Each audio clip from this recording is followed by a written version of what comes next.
Padre del cielo, te damos gracias por este día, te damos gracias por tu palabra, por tu guía, por tu revelación. Y te pedimos en el nombre del Señor Jesucristo que seas vos quien habla a nuestros corazones a través de la Escritura, papá.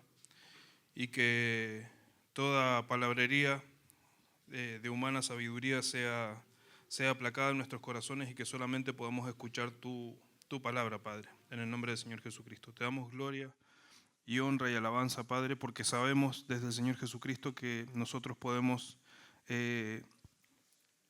hablar con vos directamente, papá.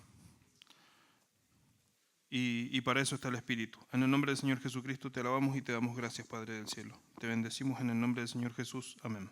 Déjamelo a mano, Julia, ese, porque lo vamos a hablar un poco con la gente. Cuando era chico, yo tenía miedo. Levante la mano acá, ¿quién no tiene miedo? O que nunca ha tenido miedo de nada. Hay un par ahí que dicen que no tienen miedo. Cuando yo era chico vi una película.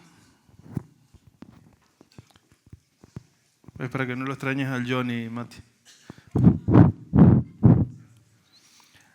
Vi una película una frase que me gustó mucho cómo sonaba.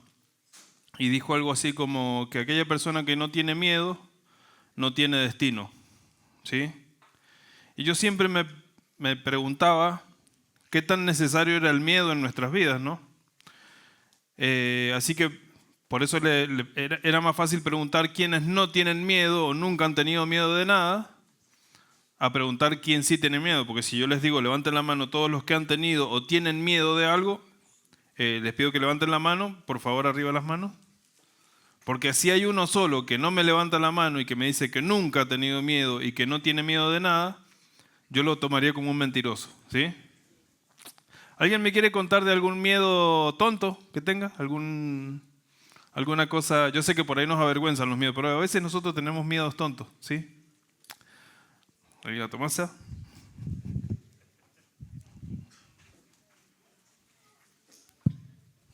Rendir mal mi última materia, rindiendo mal eso tenía que hacer toda la carrera de vuelta. Eran muchos años. ¿Cómo? Que eran muchos años hacer de nuevo todo. Era un miedo a rendir mal la última materia de la carrera. ¿Alguien más tiene algún miedo parecido? Bueno, también estoy en segundo y recién es mi primera materia desaprobada y me da miedo no poder aprobarla y tener que empezar la carrera nueva. ¿Alguien más? ¿Alguien más nos quiere contar un miedo? Allá en el fondo, cosa. ¿Para qué hizo? De miedos, por ejemplo, yo de subir a un ascensor y que ¡boom! Está subiendo. Y me da miedo, por ejemplo, estar en un quinto o sexto piso. Siempre ¿Ah, abajo, sí? ¿no? No serviría para estar en una ciudad, José. ¿Alguien más quiere contar un miedo? ¿Vos, José? ¿Tenés miedo a algo? ¿Sí? ¿A qué? Contame. ¿Hablar en público? ¿Te da miedo? ¿Sí? Yo a todo lo que sea caer de altura le tengo terror. ¿Alguien más que le tiene miedo a las alturas? Bien. ¿Allá? A caer. Hola. Yo cuando era chico le tenía miedo a la oscuridad. Después cuando superé eso le tenía miedo a la oscuridad, pero estar en un lugar cerrado. Pero ya fue eso. Claro. Miedo a la oscuridad. Muy común entre nosotros. ¿Alguien más por allá? ¿Alguien quiere levantar la mano? Tengo miedo de desaprobar los integradores. Pero sos muy chiquita para preocuparte por eso. ¿Quieren que les diga algo a todos los que están estudiando, están próximos a estudiar? ¿Quieren que les cuente una verdad? Nosotros nos criamos con ese miedo y morimos con ese miedo. ¿Eve? Yo le tengo miedo a volar. Sí.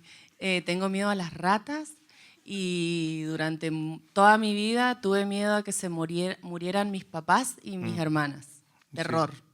Y mi sobrina, si no me va a morir.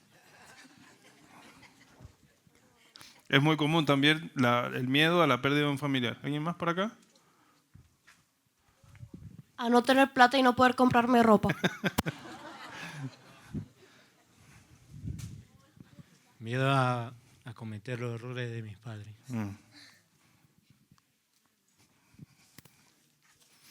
Me iba a saludar, ¿me tenés vos? ¿Alguien más tiene algún miedo que nos quiera contar? Yo conozco una persona particular, que sé que está hoy en esta mañana acá, que no sé si nos quiere contar o no, pero le tiene miedo a las gallinas. ¿Alguien? No sé, no voy a decir quién es, obviamente, pero no exponer a esta persona. Pero quizás si se anima a contarnos por qué le tiene miedo a las gallinas, podríamos entender un poco más la situación del miedo. Voy a hacer un paneo para ver si nos cuentan. Me parece que no nos van a decir nada. ¿Alguien más tiene algún otro miedo? Porque hay diferentes tipos de miedo. Miedos infundados. ¿El Toti? ¿Vos tenés miedo a algo? ¿Vos le tenés miedo a algo? Sos más caradura que nadie. A la Pochi, dice. Mejor no digo nada. Sí, ¿A qué le tenés miedo? Araña, a las tarántulas. ¿A las tarántulas? ¿Alguna vez te picó alguna? No, pero... Bueno, ¿por qué les hacía esta introducción? Porque nosotros tenemos diferentes tipos de miedo. Hay algunos miedos que son infundados, como el miedo a caerse de un quinto piso, por ejemplo, en el caso de José. El José nunca se ha caído de un quinto piso porque si no, no nos estaría contando la experiencia, ¿sí? Y hay otros miedos que sí tienen fundamento. Qué sé yo, por ejemplo, si hablamos del miedo a las arañas, por ejemplo, en el caso del Toti, quizás alguna vez cuando fue chico vio a alguien o él mismo lo picó una araña. Y la peor de todas las arañas, desde lo morfológico, desde lo visual, es la tarántula. Sin embargo, la tarántula es una de las menos nocivas para nosotros, ¿sí? La menos venenosa para nosotros los seres humanos. Por eso hay miedos que son fundados, tienen un fundamento, porque nos pasó algo, y hay otros miedos que no tienen nada que ver con lo que hayamos vivido, ¿sí? ¿Me van comprendiendo hasta ahora? Yo sé que todo el mundo está en su cabeza con los monitos así trabajando a 1000 porque está pensando en todos los miedos que tiene. Miedos a que les pasen, a que nos sucedan situaciones, pero también miedo a no superar situaciones. Por ejemplo, caso muy común de la gente que estudia los exámenes, ¿sí?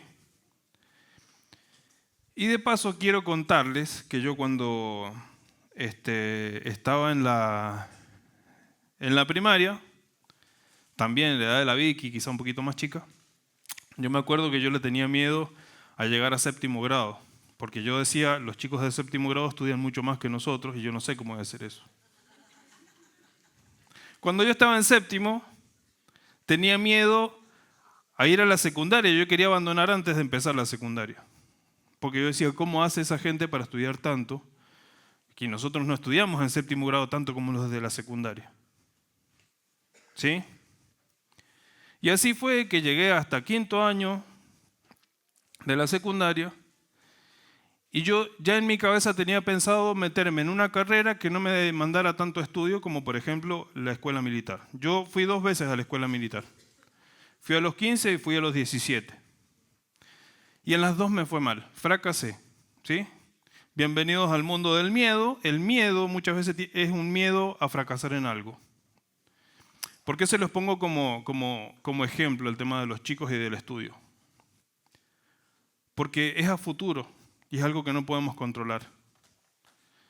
Y quieren que les diga una cosa, desde lo que me están escuchando, como en el caso de la Vicky, los muy jovencitos que están en la escuela, hasta la gente que está estudiando en niveles superiores o universitarios, vamos a fracasar. Nos va a ir mal. Porque tiene que ser así, ¿sí? Y quizás algunos empiecen una carrera y terminen frustrados y terminen en otra, pero lo que me pasó a mí fue muy particular y puede ilustrar mucho el tema del miedo. Como les decía, yo fracasé 2 veces tratando de entrar a la escuela militar. En una fracasé porque rendí mal, en la otra rendí bien, pero eran tantos los que habían ido que mi porcentaje era bajo para entrar. Fue así que después de unos años entré al ejército como soldado voluntario. Después trabajé cerca de 10 años en una actividad que nada que ver, o que tenía que ver más que nada con lo físico, por ahí con máquinas, con esfuerzo físico y qué sé yo, en el campo, obviamente, con el Bochi, trabajamos con Leo, con Nahuel. Y un día las situaciones de la vida me llevaron a que sí o sí me tuve que poner a estudiar. Y era lo último que yo quería hacer. ¿Y por qué era lo último? Así se reconoce el miedo en Argentina. Tenía miedo. ¿A qué? No, pero si la gente de la universidad estudia un montón. ¿Cómo voy a hacer yo para sentarme 4 horas a leer? ¿Cómo se puede quedar tanta información en la cabeza? Cuestionamientos infundados porque yo nunca había vivido una experiencia. ¿Sí? Entonces, nosotros tenemos miedos, como les decía, fundados, que tienen un fundamento. Y yo fracasé, tenía fundamentos para ese. Pero no tenía fundamentos para decir que yo podía fracasar en algo nuevo. ¿Sí? Ahora, sacamos el tema del estudio. Y yo sé que hay gente que se exige mucho, por ejemplo, en el estudio en esta iglesia. Se exige mucho, no tiene tiempo libre y a veces hasta los domingos se pone a hacer resúmenes o cuestiones para estudiar porque está pensando en el mañana y está desesperado. Puede ser miedo al futuro. Como así también los chicos que son un poco más relajados, que dicen, bueno, no sé, esta materia me la copio y algo por el estilo, que no deben haber en esta iglesia seguramente, no debe haber nadie que nunca se macheteó en esta iglesia. Pero lo cierto es que hay personas que también se relajan porque dicen, yo no voy a seguir estudiando después de la secundaria. ¿Por qué? Por miedo. Y aquí está el meollo del asunto, porque nosotros empezamos a hacer cosas por miedo, nos metemos en una relación, nos casamos por miedo a quedarnos solos. O nos quedamos solos directamente. Decidimos no entablar una relación con nadie y está bien, siempre y cuando no sea por miedo. Un chico o una chica que de repente en su adolescencia o antes de la adolescencia, en la preadolescencia, le cuenta cómo es que funciona los embarazos y los papás y las mamás, y esa situación es traumática para determinadas personas. Saber que su papá hacía tal cosa con su mamá es traumático. Entonces deciden una cuestión de soledad. O entienden que la relación tóxica de su mamá con su papá es normal. Entonces replicamos esa situación tóxica con nuestra pareja. ¿Me está entendiendo? Hay cosas que nosotros hacemos por miedo y hay cosas que abandonamos por miedo, que no las enfrentamos por miedo. ¿Sí? Vamos al ejemplo bíblico. Hay una persona muy conocida del Antiguo Testamento, para aquellos que son un poco más nuevos, que por ahí no conocen algunos personajes. Hay un tipo que se llamaba Saúl. ¿Quién era Saúl? El rey. ¿El rey número qué de Israel? El primer rey de Israel. Israel, desde el Génesis hasta Samuel, hasta primera de Samuel, no había rey en Israel. ¿Sí? Fue el primer rey de la nación de Israel. ¿Sí? Por favor, busquemos primera de Samuel 15 y levante la mano el que quiere leer para que sea entendible. ¿Quién dice yo? Ah, ya la clavo.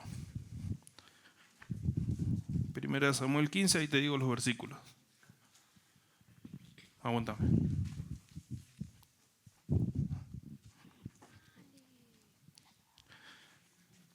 Del 23 al 25, por favor, Clau.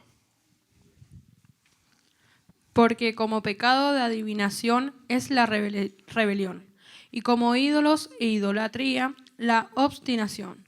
Por cuanto tú desechaste la palabra de Jehová, él también te ha desechado para que no sea rey. Entonces Saúl le dijo a Samuel, yo he pecado, pues he quebrantado el mandamiento de Jehová y tus palabras, porque temía al pueblo y consentía a la voz de ellos.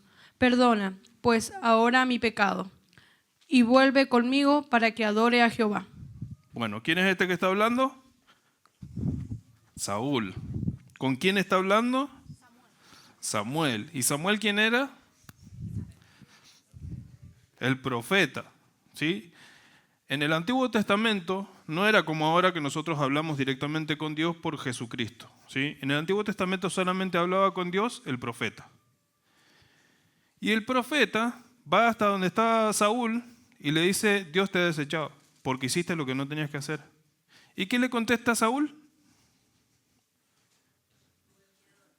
Tuve miedo del pueblo. Ah, miren ustedes, qué raro un rey que le tenga miedo al pueblo, ¿ah? Usted no le tiene miedo a la opinión pública, ¿cierto?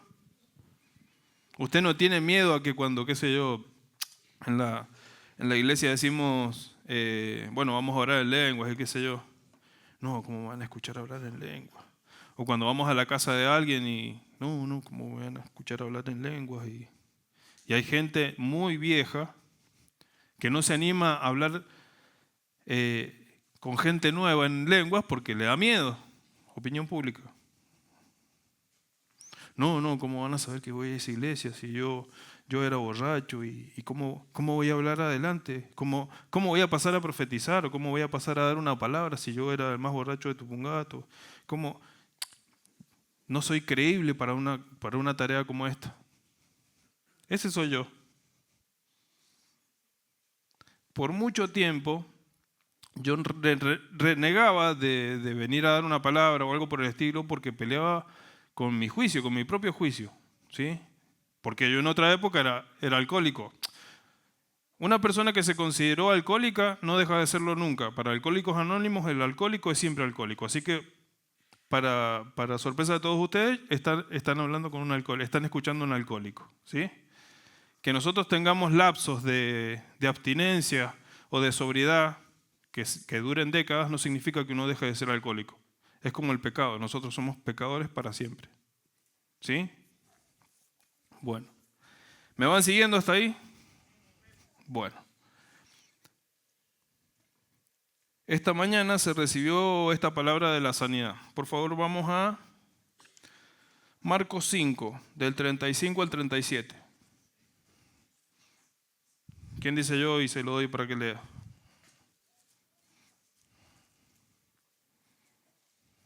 Marcos 5. ¿Alguien levanta la mano? ¿Alguien da más?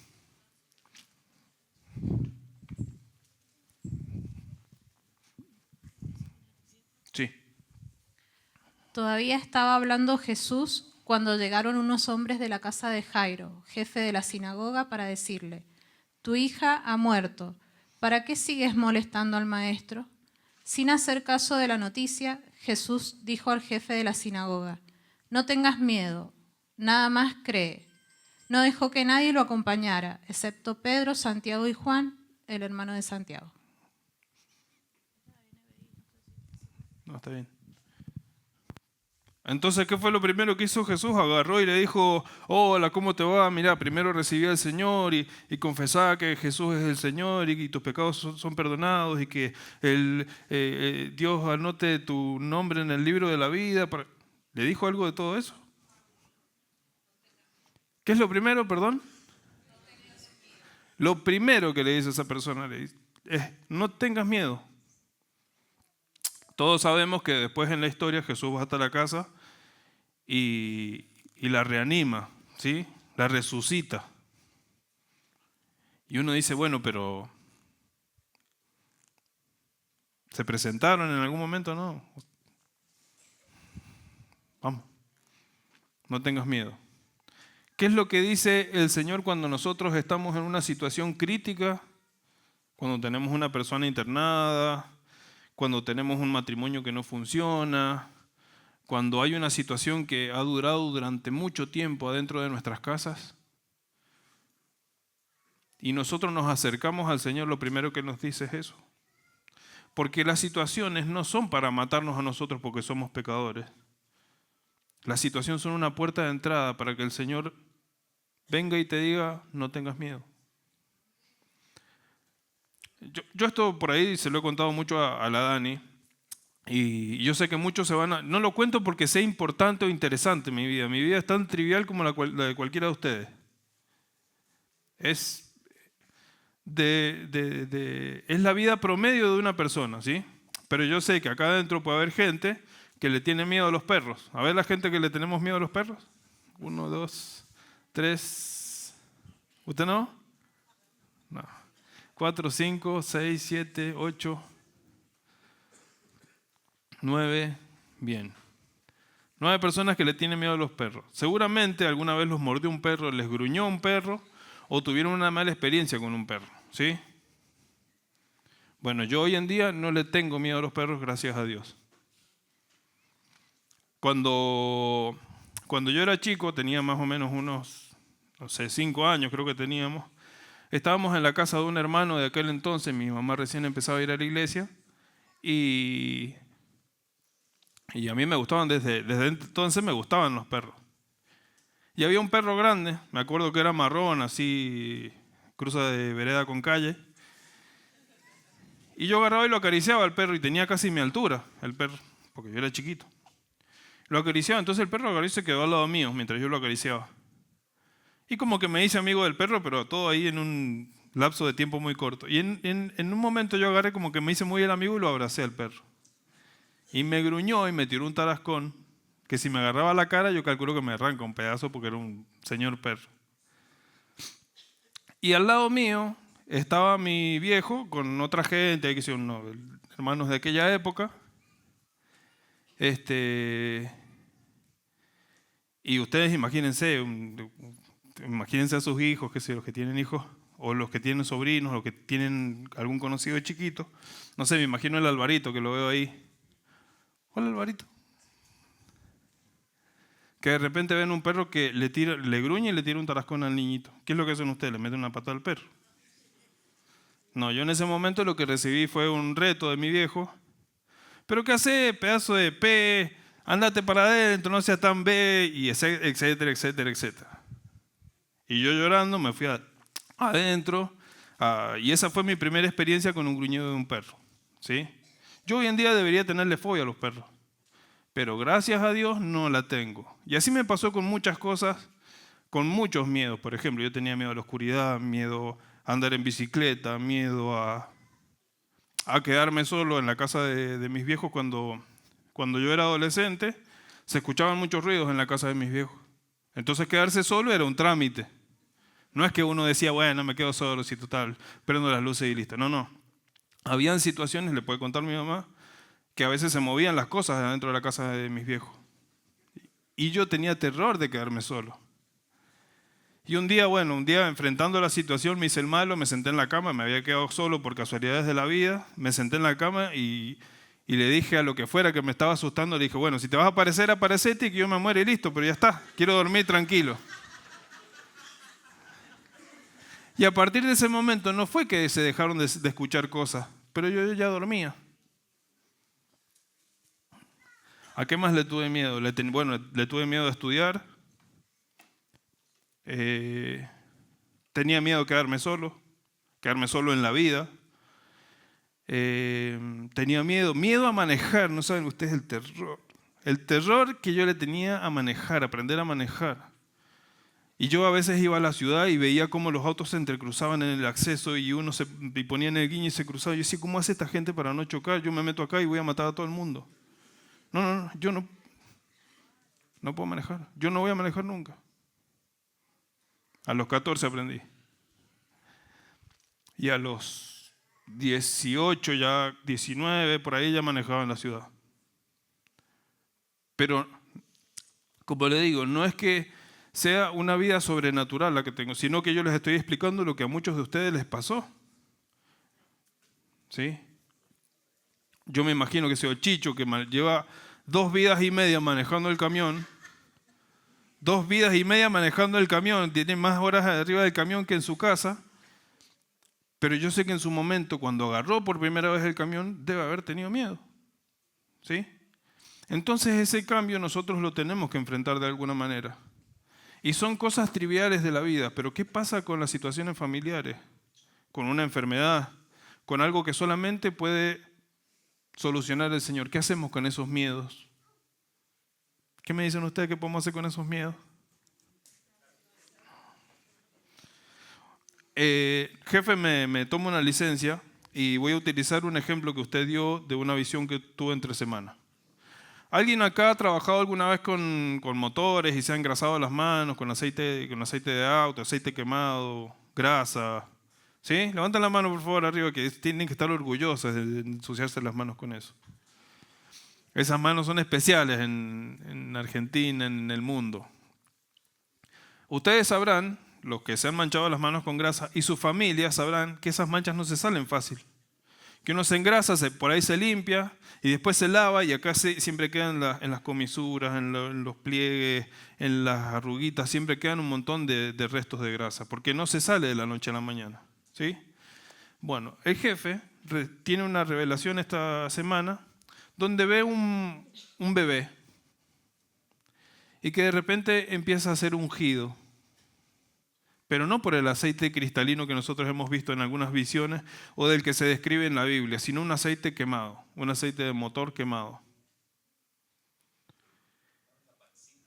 Era un bebé que estaba en la panza y empezaba un feto y empezaba a ser bañado con este aceite.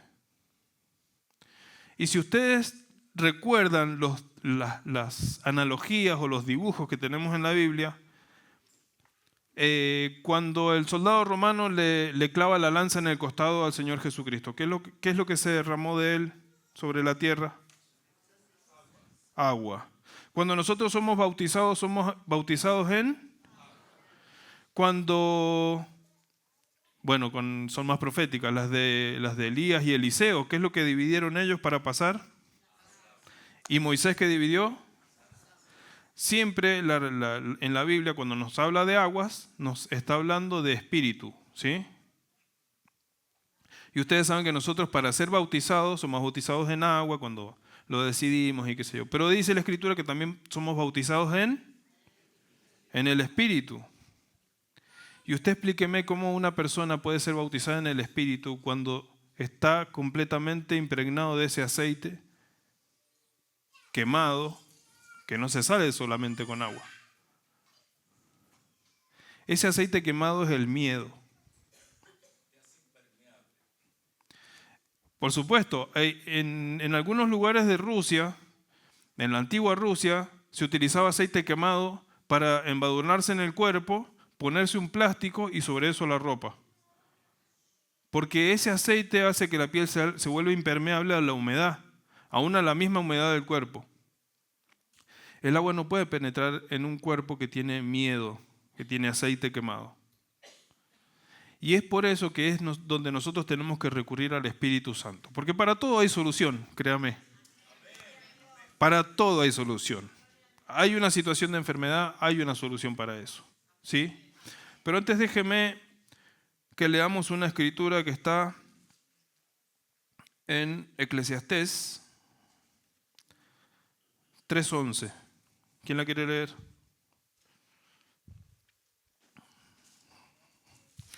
Marians. Todo lo hizo hermoso en su tiempo y ha puesto eternidad en el corazón de ellos, sin que alcance el hombre a entender la obra que ha hecho Dios sobre el principio hasta el fin. Ok, léeme la primera oración. Todo lo hizo hermoso en su tiempo. ¿Todo lo hizo hermoso en dónde? En su tiempo. ¿Cuándo? ¿En qué momento? Yo empecé a estudiar una carrera a los 30 y siempre me decía, ¿por qué no estudié antes? Porque fue hermoso. ¿Por qué no me casé antes? Porque fue hermoso. ¿Por qué tengo 60 y no tengo nietos? Porque es hermoso. ¿Por qué esta situación que hace 40 años que no cambia, va a cambiar recién ahora? ¿Porque es hermoso? Todo es hermoso en su tiempo. ¿No se escuchó? ¿Cómo? ¿Gloria a quién? Gloria a Dios. Es hermoso en su tiempo. No piense que los errores suyos o de su familia o las cosas que le pasaron son para que usted muera. Porque es hermoso en su tiempo. Si su situación familiar cambió, y se está revirtiendo en este momento, es porque fue hermoso en su tiempo. ¿En el tiempo de quién? Porque Él es soberano, ¿sí? Esto nos tiene que dar una tranquilidad con respecto a algunos temores que nosotros tenemos. Yo, por ejemplo, soy de los que tienen miedo de que un día me llamen a las 4 de la mañana y me digan tu papá le dio un infarto. O sea, yo tengo ese miedo. ¿Pero por qué? Porque es probable que eso pase. ¿Sí? ¿Pero qué me deja tranquilo? Que mi papá va a morir. ¿Sí? Y todos vamos a morir en nuestro tiempo. Tenemos miedo de no exigir demasiado a nuestros hijos. Porque si terminan la secundaria y empiezan a trabajar, se van a perder y van a conocer el mundo y les va a gustar el mundo. Y no hay que darles tiempo, hay que exigirlos, hay que apretarlos para que... No.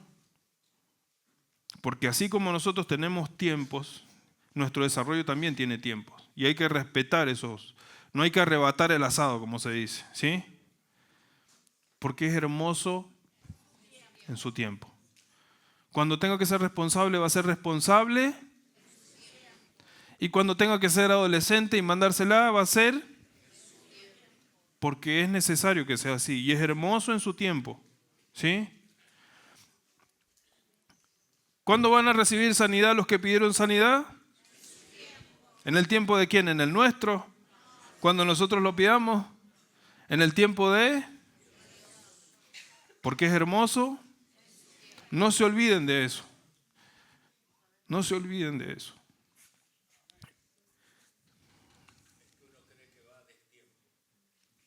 Claro. Bueno, eso me pasa a mí, por ejemplo. Yo tengo 40, no tengo hijos. En mis tiempos no tengo hijos. Pero va a ser hermoso. ¿Vieron que trae tranquilidad eso? ¿Y es una tranquilidad que se me ocurre a mí traspasársela a ustedes a través de la psicología y todas las palabras que estoy usando? No, está en la Biblia.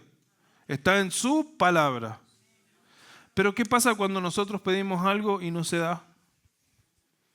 ¿Qué pasa, Nahuel, cuando nosotros pedimos algo y no se da? ¿Cómo? Pero suponete que llevas mucho tiempo pidiéndole algo. ¿Qué hacemos?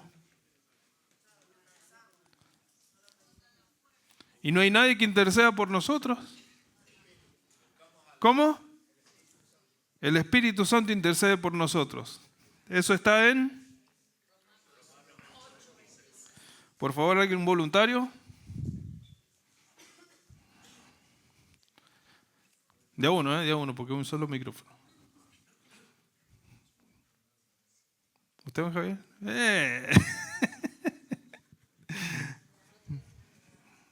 Romanos 8, allá en el fondo. ¿Usted lo tiene? De igual manera, el Espíritu nos ayuda en nuestra debilidad, pues qué hemos de pedir como conviene no lo sabemos, pero el Espíritu mismo intercede por nosotros con gemidos indecibles. Amén. ¿Cómo intercede el Espíritu entonces? ¿A través de qué? Claro, el Espíritu Santo está allá con el Señor en el cielo, muy lejos de nosotros, y Él intercede por nosotros con gemidos indecibles. Nosotros no tenemos que hacer nada. ¿Qué tenemos que hacer? Pero ¿con qué clase de oración? Señor, te ruego, desde los 17 yo, Señor, no me quiero quedar solo, me gustaría tener una esposa, porque yo pensé que a los 20 me iba a casar, a los 25 iba a tener mi casa y mi auto, y a los 30 ya iba a estar encaminando a mis hijos para sus carreras. Esa era mi vida, según yo, a los 17. Llego a los 40, tengo solamente a mi esposa, que ya es más de la mitad de lo que podría pedir, pero lo otro no lo tengo. No tengo casa, no tengo hijos. Y si tengo hijos ahora, cuando yo tenga 60 y tantos, van a estar recién empezando la universidad. Si es que se van a la universidad. ¿Pero qué me calma a mí? Que es hermoso.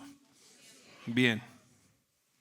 Pero ahora, para que esto pase en su tiempo, nosotros podemos hacer dos cosas con los miedos. ¿Demoramos las cosas?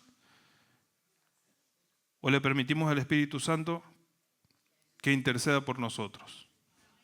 ¿Sí? Entonces, ¿cuándo vas a recibir sanidad, Nahuel? ¿Cuándo? Pero vos, ¿qué puedes hacer a través del Espíritu Santo? ¿Qué es lo que dice la Escritura?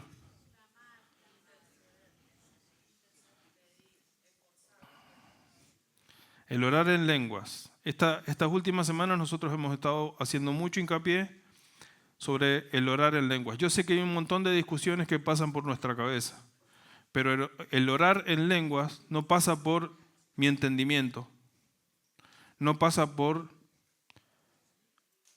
lo analítico, psicológica y filosófica y científicamente comprobado que esté el orar en lenguas, porque la fe no pasa por eso. Si hay alguien que acá no cree que Jesucristo murió y resucitó al tercer día, entonces no tiene fe. Por lo tanto, yo entiendo que todos acá tenemos fe. De eso se trata también el orar en lenguas. Para la gente que es nueva, que es la primera vez que viene y que escucha esto, no es algo de otro mundo. Está en las Escrituras, está en la Biblia. No estamos inventando una doctrina nueva. Pero sí sabemos nosotros que hay una parte de las peticiones que nosotros tenemos que las hace el Espíritu Santo con gemidos indecibles a través de nuestra boca. Yo le estuve pidiendo al Señor desde los 17 una pareja. Y Él me la dio en su tiempo. Seguramente yo demoré los tiempos por mis inmadureces, por el alcoholismo, por las salidas, por todo lo perdido que yo estaba en el mundo buscando otras cosas. Yo demoré los tiempos. Pero yo cuando me puse a orar y a darle lugar al Espíritu Santo fue cuando esas cosas empezaron a suceder. Y no significa que yo no haya orado en lenguas por mis hijos, por los que vamos a tener, sino que van a ser en su tiempo. Alguien, por ejemplo, qué sé yo sé que la sanidad uno no la quiere a 3 años, por ejemplo. La situación de Steffi no la queríamos nosotros tan larga. Nosotros la situación de Steffi la queríamos en menos 1 segundo la queríamos. Pero se extendió por años. Y sin embargo es hermoso. ¿Por qué? Porque el Señor maneja cosas a través de esto. Nosotros creo que todos hemos tenido miedo de perderla. Cuanto más la familia. ¿Sí? Y es por eso que nosotros tenemos que empezar a soltar nuestros miedos. Pero no hay un desengrasante ni un jabón espiritual que exista, sino solamente el sumergirnos en el Espíritu.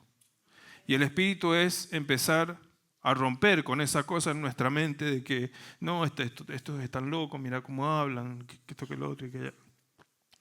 Saquen todos, porque eso también es un miedo.